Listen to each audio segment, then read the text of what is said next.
Hernández, corresponsal de guerra, por muchos años corresponsal mexicano en el extranjero, conductor y fundador de su espacio en YouTube, No Apto para Cínicos, y gran amigo de este espacio libre como el viento, sin censura. Querido Jaime, ¿cómo estás? Te saludo con mucho gusto. Feliz inicio de semana, mi querido Vicente. ¿Cómo estás? Pues mira, estaba escuchando esto y tú te recordarás porque siempre hay que traer a cuenta el contexto de cómo nos enteramos de este amparo interpuesto por Raimundo Riva Palacio contra las mañaneras, y que ni siquiera se hiciera mención de su nombre. Eh, y cuando Raimundo interpone este amparo, lo primero que nos llamó la atención es, o sea, antes de que ocurra cualquier cosa, el tipo decide ampararse. ¿Qué miedo tiene? ¿Qué miedo tiene? Me acuerdo que todo el mundo pensamos, muchos pensamos, ¿qué miedo tiene Raimundo de que le saquen sus trapos al sol? Sus trapos sucios, ¿no? Porque efectivamente el historial de Raimundo es muy rico, muy nutrido en temas de conflictos de intereses, negociaciones de su empresa.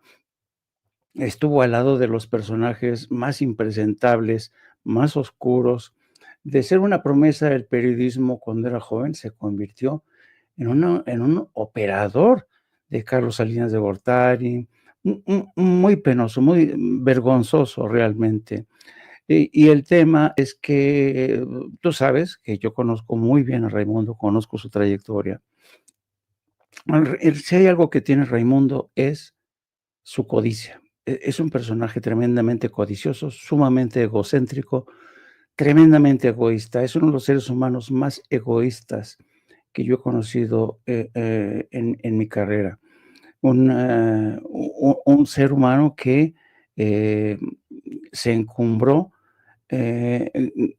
Por cierto, una de las, son pocas cosas que se saben, una de las principales cheerleaders, podría decirse, de Raimundo, fue su madre, que en paz descanse, que hizo hasta lo imposible por aupar, por apoyar a Raimundo en su carrera periodística. Raimundo era su ojito derecho, era la gran debilidad de doña Esperanza. Intercedió, hizo muchas cosas que ahora mismo no vienen al caso, pero que tienen que ver mucho con premios, reconocimientos que recibió Raimundo en el inicio de su meteórica carrera. El apellido Riva Palacio, cuando pesaba mucho el apellido Riva Palacio. Entonces, ¿qué es lo que ocurrió cuando se enfrenta a esta nueva realidad con un presidente como Andrés Manuel López Obrador, que está desnudando a todo mundo? Dice, antes que me desnuden, me voy a amparar. Es la explicación más lógica que cabe. Bueno, ahora mismo, claro, él trata de presentar junto con su amiguete Ciro Gómez Leiva. Uy, qué asco, qué asco.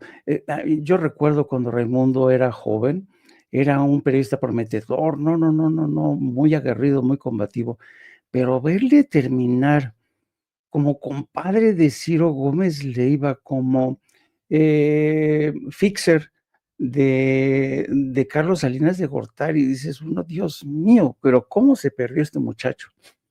El caso es que como tiene bastante cola que le pisen por donde le veas, Raimundo consideró que era lo más prudente era ampararse. Y lo irónico del caso es que un periodista se ampare para que no se hable de él, cuando a lo largo de toda su vida Raimundo fue uno de los principales detractores, calumniadores.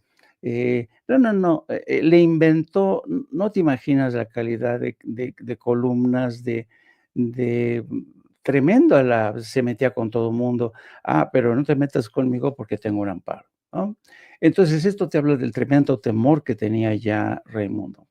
Y segundo, pero también esto te demuestra eh, el, la necesidad, urgente necesidad de neutralizar la mañanera y una de sus principales herramientas de réplica, que tenía López Obrador, porque no se nos olvide que esa sección que manejaba Vilchis era más que nada, tenía como objetivo dar réplica a todas las voladas, mentiras, difamaciones que se producían desde ese círculo rojo, que fue el círculo rojo donde no que fuera el contrapoder, no, no, no. En el círculo rojo se gestionaba el poder, se hacía el poder, se precocinaba el poder.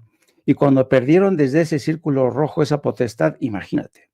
Entonces, no les cayó realmente fatal que López Obrador les diera por primera vez derecho de réplica, pero además derechos de réplica tremendos, ¿no? Que los dejaban en evidencia y que podían, de paso, porque López Obrador no se contenía, ¿no? Decía, señalaba, fulanito que hizo esto, esto, esto y esto, y ese fue el pavor que le entró a Raimundo. Ahora, que no venga ahora a estas alturas como niño héroe de la libertad de expresión, junto con amiguete este casposo bueno, no, ya no es casposo, ¿verdad? Ya casi no tiene pelo. Me refiero a su tipo de periodismo, al tipo de periodismo que practica, mejor dicho, corrijo otra vez, al tipo de periodismo aproximativo que practica Ciro Gómez Leiva. Entonces, este par de truanes ahora dicen que es una victoria en defensa de la libertad de expresión, ¿no?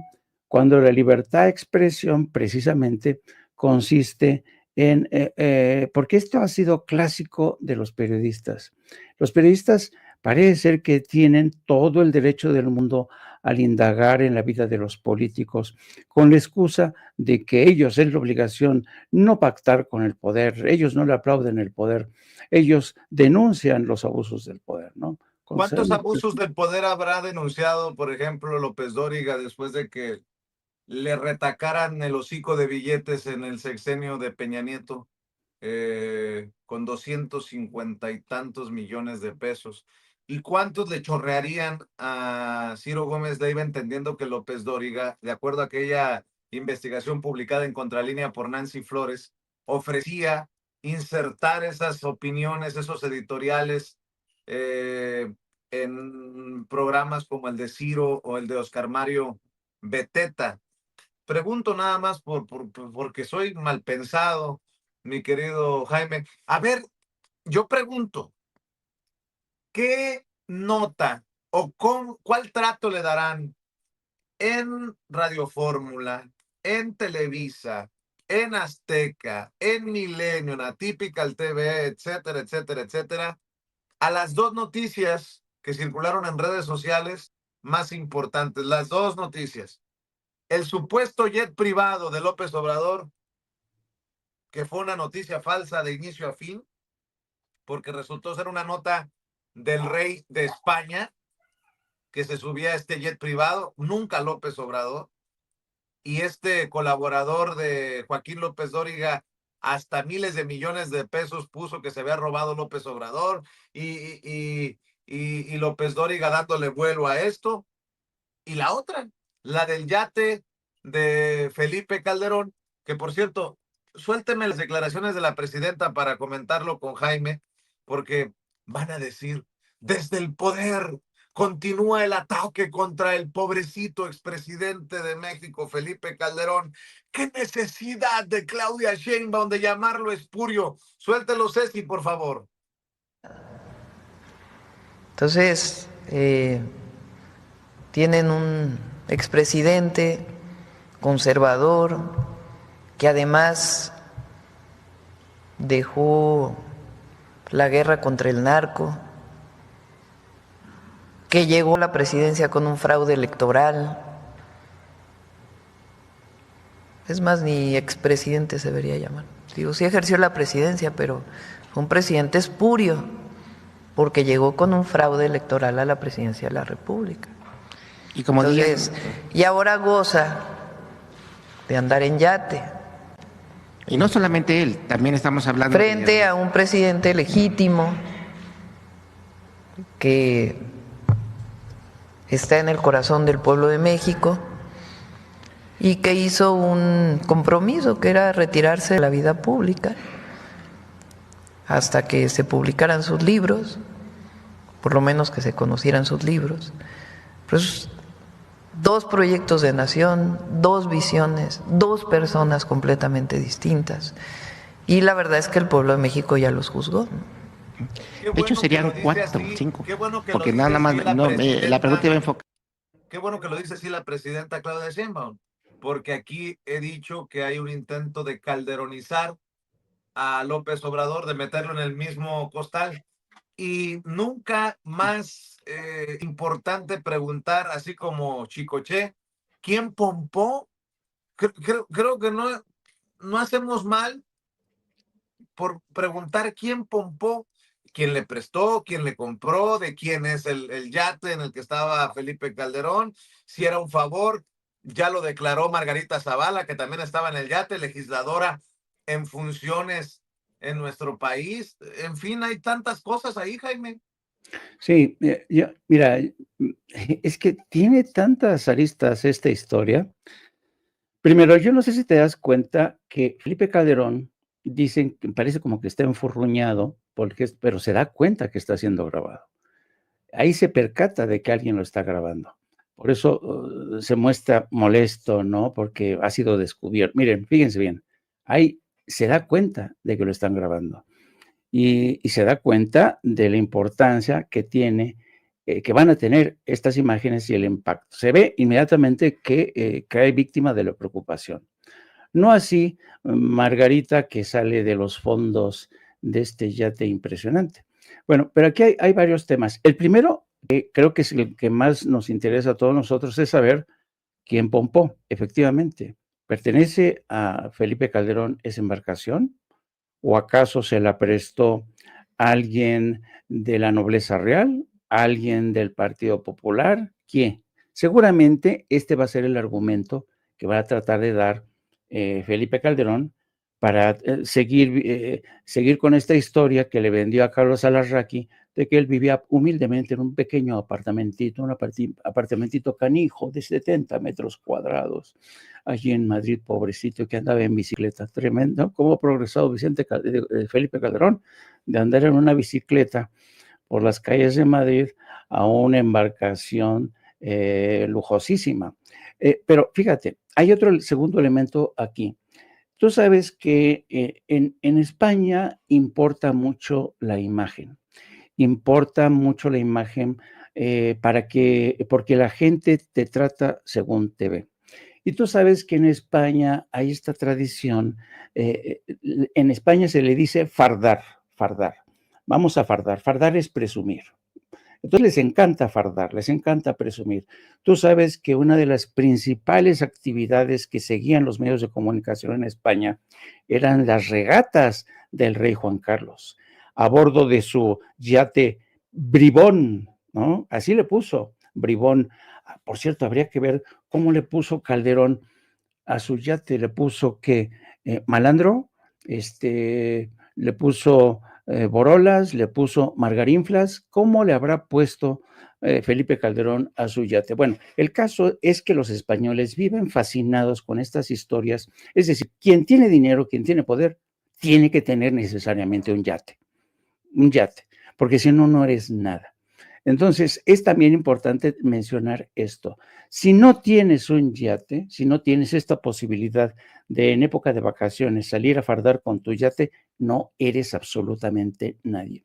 En un mundo en el que Felipe Calderón se incrustó en el seno de una derecha que es pudiente, ahí estaban los Vargas Llosa, ahí estaban todos los grandes vinculados a la corona española, toda la gente del Partido Popular, de derecha, a José María Aznar. Entonces, fardar importa mucho, presumir importa mucho y tener un estatus, porque entonces se te toma en serio. Entonces, yo creo que Felipe Calderón debe una explicación, y sobre todo su esposa, porque su esposa está gozando de ese privilegio, siendo legisladora del Partido Acción Nacional, porque esta familia, a pesar de que viven básicamente en una humildad franciscana, pues el niño consentido y sus papis viajan por todo el mundo, se pasan en yates de lujo. Entonces, yo creo que, yo entiendo que la presidenta no puede ir más allá y dijo, bueno, son hipócritas y más allá, pero yo como ciudadano creo que nos lleva una explicación. No, ¿de dónde salió ese dinero? Porque vamos a suponer que le prestaron el yate. Vamos a suponer que le prestaron el yate. Pagar unas vacaciones en un yate cuesta, como dicen en España otra vez, un mogollón, mucho dinero. Entonces, pues no que vivía en un apartamento modesto. Entonces yo creo que debe muchísimas explicaciones. Y un tercer elemento que es, yo creo que Felipe Calderón, después de que se dio cuenta de que Andrés Manuel López Obrador no iba a remover todo su pasado, dijo, bueno, pues total, si ya que me vean, me vale gorro, nadie me va a hacer nada, ya nadie me va a enjuiciar, soy impune, no va a haber consecuencias, así es que no pasa nada.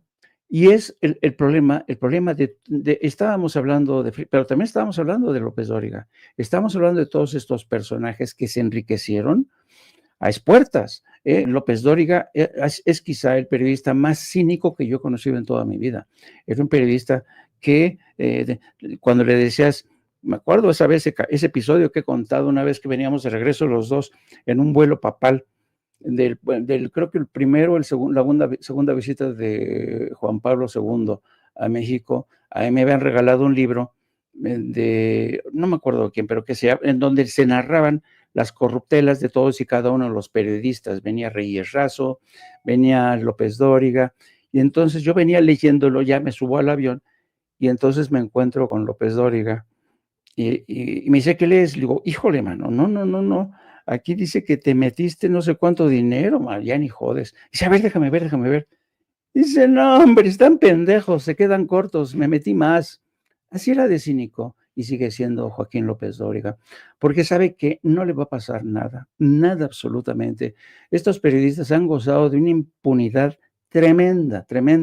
Por eso llama la atención que Raimundo haya interpuesto un amparo ¿contra qué? ¿Lo van a encarcelar? ¿Van a enlodar su muy cuestionable reputación? No. Por eso insisto, la presidenta no quiso ir más allá al cuestionar a Calderón, pero francamente a mí sí que me frustra mucho ver cómo estos bandidos se dan una vida y no pasa nada, siguen gozando de total impunidad. La cultura de la rendición de cuentas de estos bribones sigue ahí y no va a pasar nada, porque si te metes con ellos van a decir, ha atentado contra la libertad de expresión de esta gente que fue la que participaba en la cocina de ese poder del que formaron parte con Calderón, con Vicente Fox, con Enrique Peña, you name it, como dicen los gringos. Y le estoy pidiendo a Ceci que me rescate las declaraciones aquellas de Alarraqui, porque no es que yo lo haya dicho, no es que Jaime lo haya dicho, que vivía pues muy austeramente en España y que no se robó ni un peso. Bueno, con Jordi Rosado, ¿se acuerdan que Felipe Calderón también hizo estas declaraciones mientras se encuentran las de Alarraqui, Ceci? Porque no somos nosotros. ¿Qué dijo Fox? ¿Qué voy a hacer si me quitan la pensión como expresidente? No voy a tener para comer. No, pues qué bueno que nos damos cuenta porque se la pasan viajando estos cabrones. A ver, Ceci, ¿qué dijo Calderón con el tal Jordi Rosado hace poco, hace unas semanas? ¿Fue en tu caso? Yo en mi caso no robé absolutamente un centavo. Y no me arrepiento de eso. Hay incluso gente que me lo reprocha, que se ríen de mí. De eso estoy muy contento. Por supuesto que también procuré que en la administración la gente fuera honesta, trabajadora, y no faltó quien me hubiera engañado o traicionado esa confianza, ¿no? Pero en mi caso no, me siento muy orgulloso de eso, de no haber robado nunca. Me han acusado lo que quieras, ¿no? Pero si de algo me siento muy orgulloso es que a mí no me han acusado de ladrón, ni podrán acusarme. Bueno, no es que lo acusemos, simplemente preguntamos, ¿no, Jaime? ¿Quién pompó el yatecito? Porque si es de él el yatecito, ¿de dónde? Más claro en el agua, ¿no? Así es. Y su esposa también tiene que responder.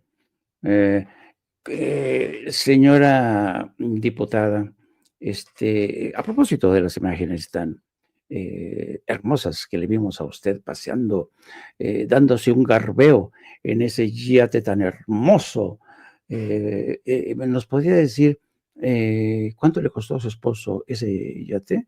¿De qué tamaño era el cochinito que tenían escondido? ¿O era pequeño el cochinito? ¿O era grande? ¿Era mediano? ¿Cuánto dinero les costó? ¿Cuántos sacrificios tuvieron que hacer ustedes dos y sus churumbeles para poder ahorrar, para tener este yatecito tan modesto? Yo creo que esto, y sabes que a mí, la verdad, francamente, ya para mí, a mí me frustra mucho este cinismo de esta clase política. Son un asco, francamente, son un asco. Y son de las cosas con las que yo no estuve de acuerdo con Andrés Manuel López Obrador cuando dijo que él no estaba a favor.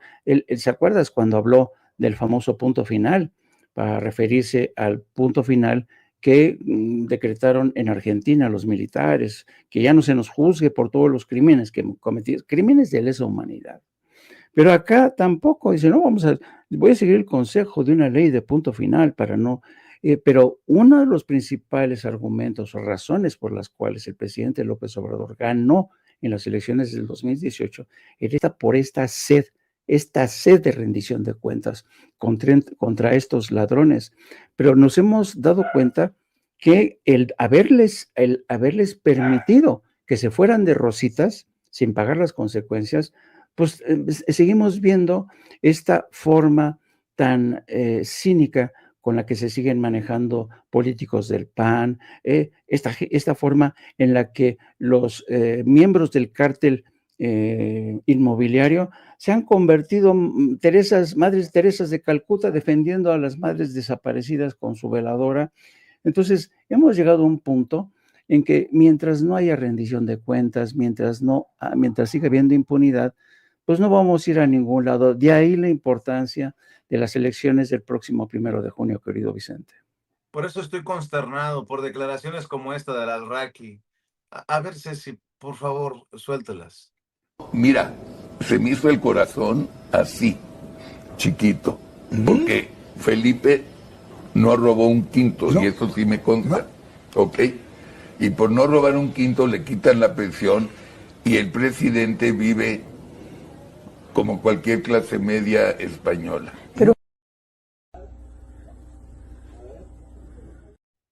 Bueno, yo pregunto, ¿cualquier clase media española se lanza al mar en un yate así? Yo pregunto nada más. ¿Por qué somos así, Jaime? ¿Por qué no somos más empáticos con un hombre que vive en la clase media española, que se da, pues, sus gustitos de irse a un yate ahí pedorro para meter la cabeza cuando llueve? Pero bueno, ¿algún comentario para cerrar sobre Vargas Llosa, querido Jaime Hernández? Pues yo creo que hay consenso en el sentido de que Vargas Llosa fue un gran escritor, sobre todo al inicio de su carrera, ¿no? Cuando se produce el boom literario latinoamericano. Él junto con Gabriel García Márquez, cada quien discurrió por su propio camino. Vargas Llosa se enfiló hacia la derecha. Y hasta cierto punto yo digo que Vargas Llosa, podrás criticarlo, pero fue un hombre consecuente. Siempre, él nunca ocultó su vena conservadora. Claro, su última historia de amor, su último desengaño de amor con Isabel Preisler tuvo un carácter lapidario, nunca se reparó, ya no se pudo recuperar de ese desengaño amoroso de la forma tan humillante como Isabel Preisler le corrió de su casa, porque ya no lo aguantaba, no le aguantaba sus celos. Y el pobre tipo, pues ese desengaño amoroso fue lapidario para él. Ya en la última fase, realmente, toda la producción de Mario Vargas Llosa dejó mucho que desear, ¿no? Fue deslumbrante en sus inicios, insisto, muy consecuente consigo mismo, con esa derecha que siempre defendió. Incluso, y yo creo que nos hizo un gran favor aquella vez que denunció que México era una dictadura perfecta, porque lo era, y lo cual le costó a Vargas Llosa salir de patitas, ¿no? Salir de patitas corriendo de México. A diferencia, por ejemplo, de Gabriel García Márquez, que siempre se ha vendido como un escritor progresista de izquierda, y se ocultan todas las dobleces de García Márquez, que fue fue un escritor formidable, realmente es increíble. Pero García Márquez figuraba dentro de los intelectuales y escritores consentidos del sistema, particularmente de Carlos Salinas de Gortari. García Márquez formaba parte de la comitiva presidencial cuando Carlos Salinas de Gortari se iba de viaje por Europa y defendía a Carlos Salinas de Gortari, ¿no? Y Gabriel García Márquez fue el que precisamente tiende un puente de comunicación política y social entre Carlos Salinas de Gortari y el comandante Fidel Castro. Yo creo que Gabriel García Márquez todavía nos escribe una biografía quizá no autorizada sobre las múltiples caras que asumió mientras que fue un increíble escritor, nadie lo duda, pero tuvo tantas facetas en su vida, muchas de ellas contradictorias, a diferencia de Vargas Llosa, que siempre despreció a su propio pueblo y hoy su pueblo lo sigue despreciando. Ha habido una serie de pronunciamientos desde Lima diciendo, pues, que lo lloren los suyos porque nuestro no es. Y ya con esto es tremendo, es tremendo como cuando un peruano te dice que te lloren los tuyos, pero no es de los nuestros, es tremendo. Y esto habla mucho de la forma en que veían a Mario Vargas Llosa desde su propio terreno, desde su propia patria, un hombre que renunció a su país desencantado después de no poder ganar unas elecciones presidenciales, y lo sedujo el encanto de la monarquía española, se convirtió en marqués, se enamoró. Imagínense ustedes, si hay una mujer bandera de lo que es el conservadurismo, la frivolidad, esa es Isabel Presley, una mujer que fue esposa de Julio Iglesias, de banqueros, de millonarios. Es una mujer que vive básicamente de la vida rosa de la socialité. Y ver a Mario Vargas Llosa viviendo esa historia de humor ya en medio de la decrepitud, y cómo lo corren, y cómo desde ese momento su vida cae por la pendiente hasta que finalmente, y yo no sé cuál habrá sido su última decisión para abandonar España e irse a morir a Lima. No lo sé, desconozco cuál fue la razón. Algunos les ocurre como los elefantes, ¿no? Que cuando ya saben que se acerca la muerte, los elefantes regresan así, ¿no? Caminando lentamente a donde está el cementerio de los huesos de los viejos elefantes. A lo mejor eso hizo Vargas Llosa, no lo sé. Pero sin duda alguna se ha ido uno de los grandes creadores. Yo, la verdad, mi novela favorita es La Guerra del Fin del Mundo. Es una historia fascinante, fascinante. Hay muchas otras más, ¿no? Pero ese es el libro que a mí más me encandiló y me pareció, ahí desborda un gran talento. Y fíjate, un último apunte. Mario Vargas Llosa y Gabriel García Márquez García Márquez, con todo y ser adversarios, entre ellos dos, eran odiados, pero les tenían un odio, en serio, todos los escritores españoles de la misma época. Yo recuerdo muchísimo que ¿cómo se llamaba este escritor que fue en premio Nobel? Gildí. ¿Cómo se llama este hombre? Un gordo. Ahorita me acuerdo. Que fue premio Nobel español. ¿Quién, Sabater? No. Ahorita me acuerdo. Camilo José Cela. Camilo José Cela, cuando recibe el Nobel de Literatura, después de que se lo habían entregado a García Márquez y todo esto, me acuerdo que voy a entrevistar a Camilo José Cela Y nada más, fíjate, cómo era la inquina hacia los autores latinoamericanos. Digo, don Camilo, ¿cómo ve este premio? ¿Qué le parece? Dice, pues es fabuloso que haya regresado a España. Digo, o sea que usted está reivindicando el regreso del Nobel de Literatura de España. Dice, de donde nunca tenía que haber salido. ¡Wow! ¡Wow! Para que te des una Y idea. allá se refugió Vargas Llosa Exacto, en esa visión. exactamente. Entonces, pues se ha ido un gran escritor y creo que fue el propio Vargas Llosa el que acuñó esta frase que decía: si admiras a un escritor, más vale que no lo conozcas personalmente, porque te vas a dar cuenta que es humano, que tiene sus defectos, tiene sus virtudes, pero tiene sus enormes defectos como ser humano. Fue precisamente Vargas Llosa cuando muchos de sus lectores se decepcionaban al encontrar que respiraba por la vena conservadora y que aquella idea tan idílica que tenían de Vargas Llosa como un gran creador literario, que lo era, se veía corrompida por esta imagen oportunista, trasnochada, antidemocrática, elitista de ese personaje, de ese señorito de Lima que fue a conquistar los Madrides, se fue a mezclar con la realeza española para después terminar regresando como un viejo elefante herido a su querida Lima. Querido Jaime, estamos al pendiente a las 2 de la tarde de No Apto para Cínicos. ¿Por qué no cerramos con la invitación y también para que te apoyen en redes sociales?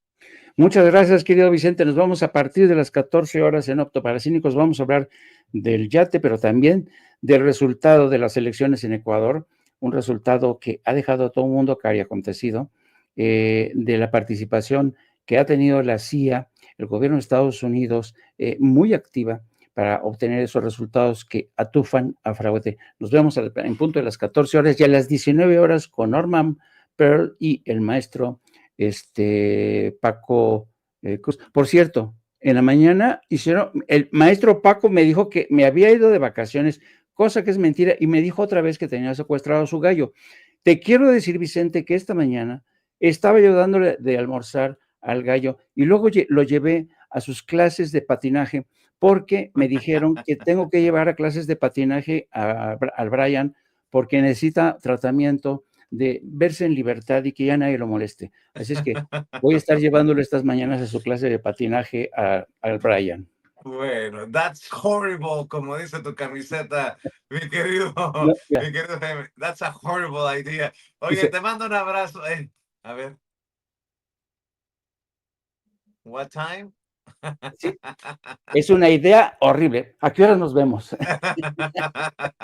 Órale, pues, un abrazo, Jaime. Cuídate mucho, maestro. El maestro Jaime Hernández, hablando con nosotros sin censura. Voy a retomar estas frases que se le atribuyen a Bertolt Brecht para compartir con ustedes la siguiente noticia.